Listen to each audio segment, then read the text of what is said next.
నమస్తే, welcome to పూరా local news. ప్రభుత్వానికి అడ్వైజర్స్ అవసరం లేదని ఆనాడు కోర్టుకు వెళ్లిన తాజా సీఎం రేవంత్ రెడ్డి ఆంధ్రాకు చెందిన వారిని అడ్వైజర్స్ గా నియమించడాన్ని తీవ్రంగా తప్పుపట్టారు. రాజకీయాలకు సంబంధం లేదని ప్రసన్న కుమార్ని ఎలా నియమిస్తారని ప్రశ్నించారు.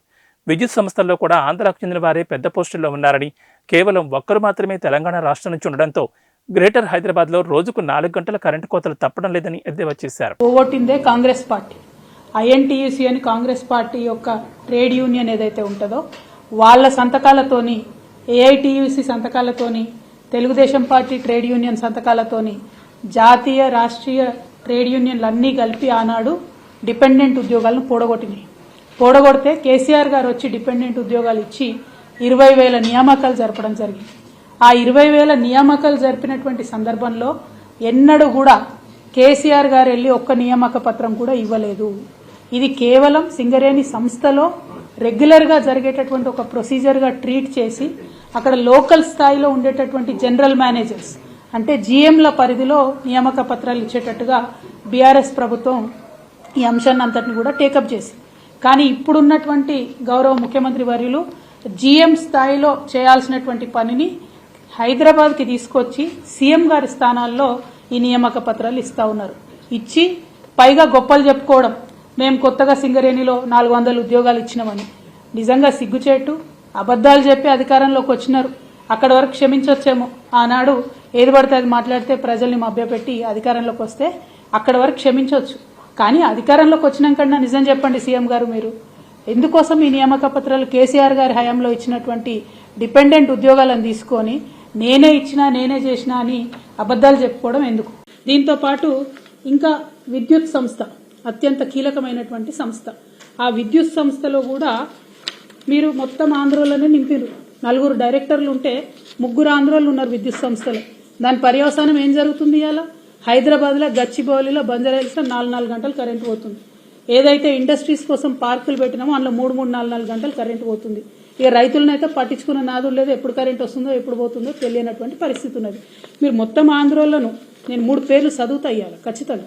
4 ఎస్పీడీఎస్సీలో మీరు డైరెక్టర్లు పెట్టుకుంటే అందులో నందకుమార్ అంటే ఆయన, నరసింహులు గారు అంటే ఆయన, సుధా మాధురి అనేటటువంటి మేడము, వీళ్ళందరినీ కూడా మీరు డైరెక్టర్లు వేసుకున్నారు.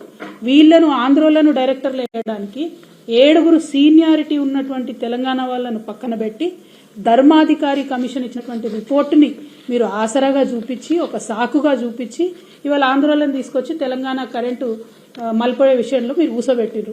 మరి కరెంట్ ఎట్లా వస్తుందండి? ఎట్లుంటది? తెలంగాణ ప్రయోజనాల మీద వాళ్ళకి ఏం ఇంట్రెస్ట్ ఉంటుంది? ఇదివరకు కేసీఆర్ గారు ఉన్నప్పుడు ఒక్క నిమిషం అన్న కరెంటు పోయిందా? ఇలా హైదరాబాద్ మహానగరంలో విశ్వనగరం చేద్దాం అనుకున్న దగ్గర 3-4 గంటలు కరెంటు పోతుందంటే దీని వెనుక ఆంధ్ర కుట్ర లేదా?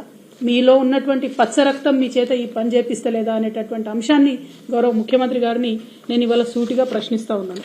ఇక రేవంత్ రెడ్డి గారు ఇంకా దారుణం ఏంటంటే, వ్యక్తిగతంగా ఓటుకు నోటు కేసు ఆయనది ఏదైతే ఉందో దానిని వాదించినటువంటి లాయర్లు, ఒక మేడం పేరు దేవనా సేగల్, ఇంకో 2 ఆడపిల్లలు ఉన్నారు, అట్లనే తేరా రమాకాంత్ రెడ్డి గారు, అట్లనే ఇంకా ఆయన ప్రభుత్వంలోకి రాకముందు అప్పుడు కేసీఆర్ గారి ప్రభుత్వం చేపట్టినటువంటి ప్రాజెక్టులను ఆపడానికి చచ్చిపోయిన వాళ్ళ పేరు మీద దొంగ కేసులు వేసినటువంటి ఇంకొక వ్యక్తికి, ఇట్లాంటి వాళ్ళందరినీ కూడా సుప్రీంకోర్టులో ఇలా అడ్వకేట్ ఆన్ రికార్డు పెట్టిరు. అంటే మొన్నటిదాకా రేవంత్ రెడ్డి గారు జేబులోకి వెళ్ళి జీతం ఇచ్చిరు వీళ్లకు. ఇవాళ మన తెలంగాణ బిడ్డల రక్తం స్వేదం మనం కట్టే ట్యాక్స్ మన తెలంగాణ ప్రభుత్వ ఖజానా నుంచి ఆయన ఓటుకు నేటు కేసు వాదించిన మొత్తం టీంనంతటిని కూడా సుప్రీంకోర్టులో పోయి నింపుకున్నారు. మరి ఇదేం పద్ధతి? ఇదేం న్యాయం? ఎవరు లేరా ఇంకా కొత్త వాళ్ళు, న్యూట్రల్గా ఉండేవాళ్ళు, తెలంగాణ రాష్ట్ర ప్రభుత్వ ప్రయోజనాల కోసం పనిచేసే వాళ్ళు ఎవరు లేరా? మీ ఓటుకు నేటు కేసుని మీ ప్రైవేట్ టీంని తీసుకుపోయి అలా సుప్రీంకోర్టులో పెడితే నిజంగా కాంగ్రెస్ పార్టీలో ఇంతమంది సీనియర్ నాయకులు ఉన్నారు, ఒక్కరు కూడా ప్రశ్నించకపోవడం చాలా దారుణం. ఇది తెలంగాణ ప్రజల యొక్క డబ్బును, సొమ్మును దుర్వినియోగం చేయడం తప్పితే ఇంకొకటి కాదు అని చెప్పి మేము తెలియజేస్తూ, ఫైనల్గా గౌరవ ముఖ్యమంత్రి వర్యులు రేవంత్ రెడ్డి గారు మీరు చెప్పినటువంటి నీతి వాక్యాలను మీరు పాటిస్తే బాగుంటుంది. థ్యాంక్స్ ఫర్ వాచింగ్ పూరా local news, your choice for local voice. పూరా లోకల్ మీకోసం మా ఛానల్.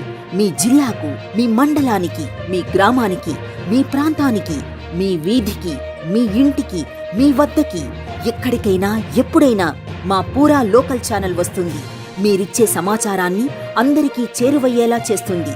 మీ గొంతుకని ప్రతి ఒక్కరికి వినిపిస్తుంది.